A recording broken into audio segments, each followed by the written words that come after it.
متابعين ولا يوسف، ده الطقم اللي احنا عملناه ملاية استك وكورنيش جنب واحد زي ما انتم شايفين. وهنعمل بقى ان شاء الله طريقة الخدادية ديت. طبعا هشرحها لكم بعد ما يعني انا صورتها وبسجل بقى دلوقتي حاليا. هنبدأ مع بعض بسم الله. بصوا انا دلوقتي دي انا قصة كل حاجة بحيث ان انا ما اطولش في الفيديو. قصيت 75 في في 55 اللي هم الخداديات. تمام. انا دلوقتي بعمل خدادية واحدة. ادي معايا الوقت ده الظهر خدادية 75 في 55 وتانية. ماشي. وطبعا الوش انا كنت بقى طلعته معاكم، وده القلاب. الكرانيش اللي هي هتبقى كل كورنيشة 12 ونص سنتي. هتكوني انتي مسرفلاها من الناحيتين، وبعد ما تسرفلي من الناحيتين هتتني ناحية حرف ابرة رفيعة جدا شيمة، والناحية التانية هتسيبها زي ما هي على السرفلة. اللي هتسيبها على السرفلة دي اللي هتكشكشي منها. طبعا انا بوريكم ان انا تانية الكرانيش ومظبطة كل حاجة ومكشكشة كمان. ادي معايا كده حاجتي، معايا الوش بتاع الخدادية والظهر والقلاب. تمام. هتيجي بقى الوش الخدادية هتروحي تانيهم على بعضيهم زي ما انا بعمل اهو، وتروحي عاملاهم 4 تانيات تطبيقات كده.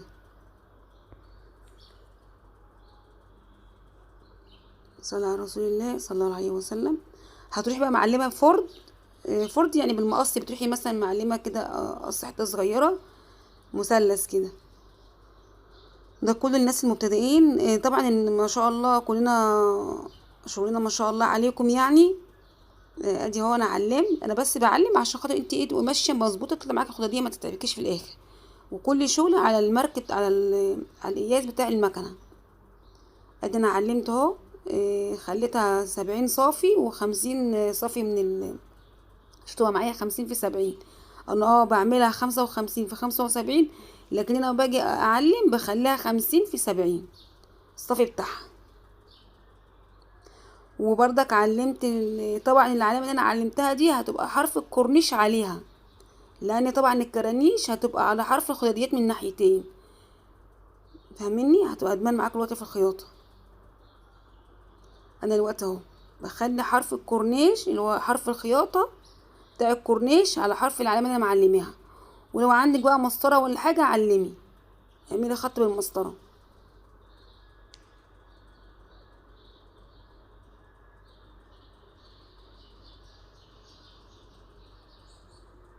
طبعا انا بوريكم يعني كده اشارات ايدي بوريكم. معايا طبعا تباشيره، وبرضك بعلم تاني. انا معلمه بس بعلم تاني واوريكم المسطره اهي. اي خشبه عندك تكون مستقيمه في حدود مثلا نص متر ولا حاجه تعملها مسطره.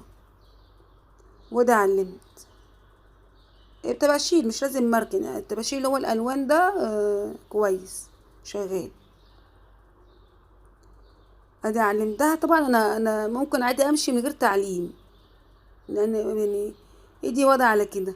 اما اللي لسه مبتدئ بيعلم عشان خاطر يخلي الكورنيش بتاعه على حرف العلامه دي.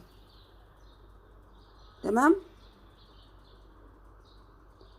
انت بتعلمي على اللي هتركبي عليه. كده كده اصلا الكورنيش بتاعك لما تيجي تتعلمي اللي هتركبي عليه هيجي في الاخر هيكون على حرف العلامه احنا عملناها في بدايه الخداديه. وبمشي بقى بالمكنه خطوة طبعا مستقيمة. كده كده اصلا ايدك تبقى مستقيمة. ادينا اهو خلصت اهو الكورنيش. ركبت الكورنيش الاولاني، وطبعا معانا كورنيش هشير اللي هو يعتبر سادة، وعليه كورنيش منقوش. الكورنيش طبعا انت بتقصيه 12.5 سنتي. 12.5 سنتي اللي بيعملوا ليكي اتنين قطعتين، يعني الجهة دي والجهة دي. يعني الخدادية بتاخد 12.5 منقوش و12.5 هشير سادة. بيمشوا بيه ليكي الخدادية الواحدة. ادي نوع بتاخدي معاكي يعني نص القطعه ديت بتاخديها. اما كده قطعه كامله بتعمليها على 2. بتاخدها يا اما تعمليها كامله يا اما تخليه بيطلع منها حته صغيره على قد ما تكشكشي يعني. وطبعا كل شغلك بتدوسي الكشكشه بتريحك خالص. وفي بداياتك طبعا زي ما قلت لك بتسيبي بتعملي فرماتوره في البدايه وفرماتوره في النهايه، عشان ما تيجي تركبي تقصي وتيجي تركبي الظهر وكده ما تلاقيش الخيطه فكه، ترجعي تعمليها تاني، الخيطه بتاعت الكورنيش فكه. كده انا قصيت اهو. الجزء التاني ده هيتحط في الجهه التانية للخداديه. هحط بقى المنوش بتاعي،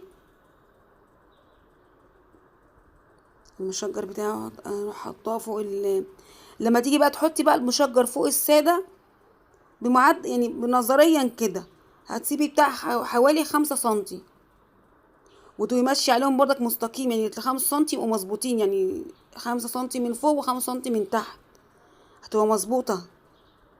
طبعا دي مش هتعرفي تعلميها بمسطره ولا حاجه، هتعلمي بس انت الخط اللي هتمشي عليه، علمي اللي هتمشي عليه خياطه. طبعا لو مشيتي عليه مستقيم هتلاقي المقدار اللي انت سايباه 5 سنتي بين الكورنيشه والكورنيشه هتلاقيها مظبوطه. انا ما اقصدش 5 سنتي من عند تركيب الكورنيش، لا، انا اقصد يعني اقصد ال5 سنتي يظهروا من الكورنيش الساده، يعني يظهر لي من الكورنيش الساده بتاع 5 سنتي. بركب طبعا بقى المشجر. كده خلصنا الساده، بنركب المشجر.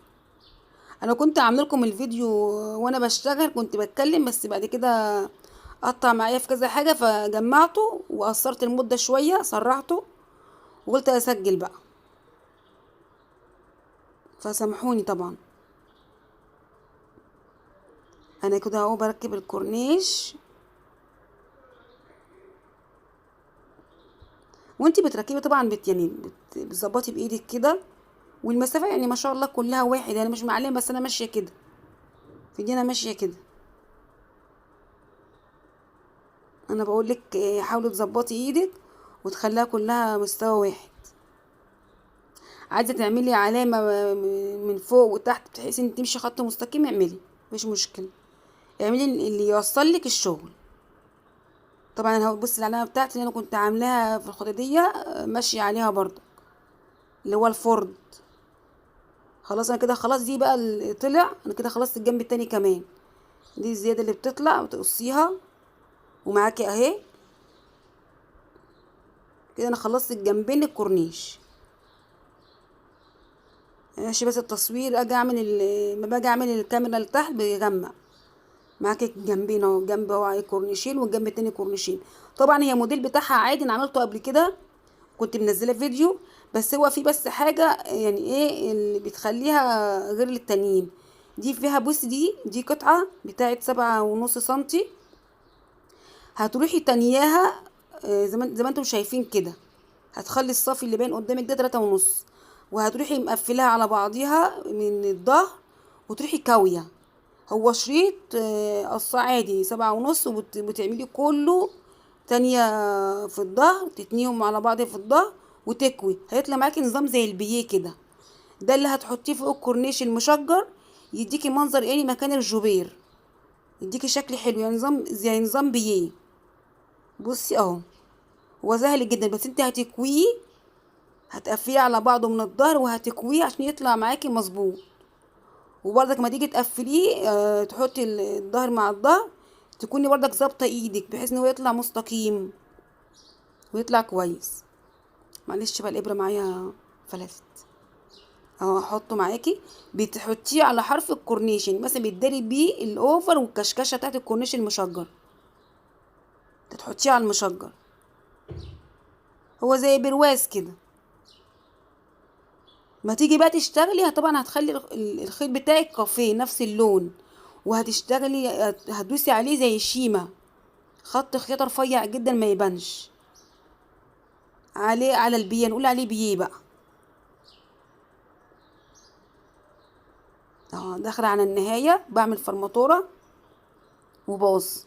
الشريط هيعمل معاكي الاربع اتجاهات بتوع الخداديتين اللي احنا عاملينه. قلنا 7.5، وهتروحي عاملاهم بالمكوه، مقفلاهم على بعض بالمكوه، يطلع معاكي نظام بيه كده، بيظهر منه 3.5 زي ما انت واضح كده قدامك، 3.5 سنتي. عملت انا الجهه اللي فوق الكورنيش، وبعمل الجهه التانية زي ما قلت لك خط شيمه. طبعا الجهتين كده انا خلصتهم. دي اول خداديه، تمام. هاجي بقى عشان اركب القلاب بتاع الخداديات. الخداديه الواحده يعني. انا كده كده بقى معاك خداديه واحده دلوقتي. ده القلاب طبعا انا كنت مجهزاه اللي هو 20 سنتي وهتنيه، والظهر اللي هو 75 وهتنيه. هحط بقى القلاب بقى طبعا انت عامله فرد، هتروحي حاطاه عليه بحيث ان هو هيكون على حرف الكورنيش. تمام.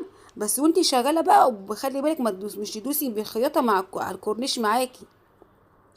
بصي انا بدخل بقى الكورنيش اهو عشان ما يجيش مع القلاب. زي ما انت شايف كده انا ركبت القلاب، بس الكورنيش طبعا مش جاي معاه في الخياطه. هتروحي بقى ايه، خلاص كده خلاص القلاب ركبته، هحط بقى ايه الظهر بتاع الخداديه. طبعا هي الخداديه كلها منقوش في منقوش. ظبطته، هتروحي بقى مقفله القلاب عليه. طبعا احنا بنعمل القلاب بتاعنا بالظهر مقفلين على بعض.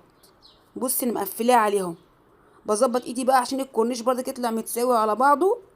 وطبعا عملت اهو بصي، يعني انت بقى بصي كده ايه معايا في الخياطه. انا مش عارفه رجعتي تاني ليه، بس اكيد بظبطه يعني. بوريكي يعني بوريكي لما اكيد حصل حاجه وبرجع اكررها لك تاني. طبعا بقى فرماتوره برضك في كل خياطه بدايه ونهايه، عشان الحاجه تروح للعميل مهما تغسل وتعمل فيها ما تفكش. طبعا الزياده دي لازم تسيبي يعني بتظبطي برضك، بتتاكدي من مقاسك ان هو يكون 50 صافي و70 صافي. دي طبعا زيادات. واحسن حاجه انك تكوني سايبه زياده مرتاحه في الخداديه، عشان ما تيجي تسرفلي براحتك. بتدي العميل كده الخداديه الظهر بتاعها فيه سنتي سنتي ونص زياده بين السرفله والخياطه. انا كده خلصت الجنب، هدخل بقى على الجنب التاني. بيبقى عكس يعني لما بتيجي تركبي الجنب الاولاني بيبقى عكس التاني. وبرضك بص شوف انا معلمه، بس برضك بقيس، بتاكد ان مقاسي يطلع 50 صافي. وبحط بقى خلاص بص يعني برضك بايدي بظبط الكورنيش بتاعي، عشان ما اجي اقلب الخداديه ما الاقيش نفسي الكورنيش مش مظبوط. يعني دي كلها حاجه بتاخدي بالك منها. ظبطت الكورنيش من الاول، وعند النهايه برضك ظبطته، خدت الكورنيش فوق الكورنيش. وبتاكد برضك ان هو خلاص انا داخله كده على النهايه. هتلاقيني برضك بصي انا داخله برضك على النهايه وداخله على الفرد اللي انا عاملاه اهو. وبرضك بتاكد تاني من القياس بتاعي ان هو يطلع 70 صافي. معلش بس انا بقعد ايه كده كده انا بتاكد ان قياسي يطلع مظبوط. يعني دي كده زياده معايا. والكورنيش بتاعي الحرف بتاعه جاي على حرف الخياطه اهو. بس طبعا الكورنيش مش جاي معايا في الخياطه، يعني بيبقى ايه بعيد عنها. بوريك ان انا داخله على الفرد اللي انا عاملاه. خلاص بقى بسرحها سرفلها وارجع لكم واظبط لكم الاضاءه. لانها باجي اتني الكاميرا عليا على المكنه بقى اديني سرفلتها، بلاقي الدنيا ضلمت. سرفلت خلاص الخداديه عملت لها اوفر. بوريكي برضك ان انا سايبه مسافه بين الخياطه والاوفر. لا اله الا الله. عشان انا بتكلم كتير دلوقتي عشان انا كنت بشرح وانا بصور. بس انا بقولك ان انت بتسيبي الزياده دي بين الاوفر والخياطه، عشان خاطر مع الغسيل والاستهلاك ما يبقاش فيه يعني ايه تبذير. كده كده اصلا القماش ده ما بيبذرش زي الميكروفايبر وال3 دي. القطن غير خالص، القطن يعني بيبقى شديد، خيوطه شديده ما بيقطعش على طول. اما الميكروفايبر السيديك منه فايبر. فلو انت كمان يعني انت تبقي مركزه قوي قوي في الزياده دي في الميكروفايبر وال3 دي، عشان مع الخياطه وكده ما يفزرش. اما القطن كده بس انا برضه بسيب برضه. خلاص بقى انا قلبت كده الخداديه بتاعتي بوريكي اهو الكورنيش على حرف الجوانب بتاعت الخداديه. يعني لما تيجي تكويها وتخلصيها هتلاقي ظهر مش ظهر قدامك غير الخداديه الجوانب كرانيش. طبعا بصي هي الكرانيش قدامي كده منعكشه، بس ما بتتكوي بتبقى حاجه تانية خالص. بوريكم بظبطها لكم بايدي عشان ايه تطلع معاكي شكلها كويس. طبعا انا هروح نكويها اهي. بوريك الخداديه اهي، هي سهله ما فيهاش اي شغل، بس طبعا في بنات ما تعرفهاش. يعني بتيجي مثلا في بنات بتقف معاهم البيه ده عملوه ازاي. ادي انا كده كويتها وبوريكم برضك شكل البيه بعد الكون والكرانيش وشكل الشيمه كمان. بصوا هو مش ظاهر، انا عاملاها بخيط نفس اللون اللي هو الكافيه، وادي الخداديه من الجوانب اهي. وطبعا زي ما انتم شايفين مرتاحه والظهر بتاعها كمان زي ما قلت لك بيكون مقفل، بحيث ان العميل لو قلب الخداديه بتبقاش الظهر بتاع الخداديه ظاهر نهائي، يعني الخداديه نفسها من جوه متبقاش ظاهره. ده شغل العموله طبعا، ده اللي بيميز الشغل التفصيل عن الجاهز، ان الخداديه يكون ظهرها مقفل على بعض ويكون مقاسها كبير. لان دلوقتي كله يعني ما شاء الله الخداديه بتاعته بتبقى الفايبر وخمسين في سبعين صافي. وطبعا مقاسات الخداديه زيها زي الاطفال زي الكبير، ما بيبقاش فيه مقاس للخداديه كبير او الاطفال مختلف، لا الاتنين واحد. دي طبعا بقى الطامي بعد ما فرشته. بصوا ودي الطاوة معاكم اهو ما شاء الله، ورفعت لكم الملايه عشان تشوفوا شكلها ما بيبقاش خالص باين اي خياطه فيها، تبقى نظيفه. اهو زي ما قلت لك ان هي زيها زي خيط اي ملايه عاديه خالص. وبعد كده اللي هو القلاب بتاعها. إيه الاستيك طبعا زي ما قلت لك بيبقى 2 سنتي، بوريكي والارتفاع بتاعك اهو. طبعا ازاي بتبقى داخله تحت المرتبه، طبعا المرتبه عندي غير المرتبه بتاعت العميل، المرتبه عندي ارتفاعها قليل شويه. ومعاكم الطقم ما شاء الله. وما تنسوش بقى اللي ما اشتركش في القناه يشترك، ويا رب يكون في التكم في الخداديه وفي طقم السرير الملايه الاستيك. ودعواتكم لنا بالتوفيق ان شاء الله. وادي شكل الملايه بعد ما نزلت الكورنيش، طبعا انا حاطه عليها تورشون. الطريقه كلها موجوده فيديو لوحدها. اسيبكم بقى على خير مع الطقم الجميل ده، ودعواتكم لينا، وما تنسوش الاشتراك والتعليق. وربنا ييسر لنا الامر جميعا يا رب، يرزقنا جميعا. السلام عليكم ورحمه الله وبركاته.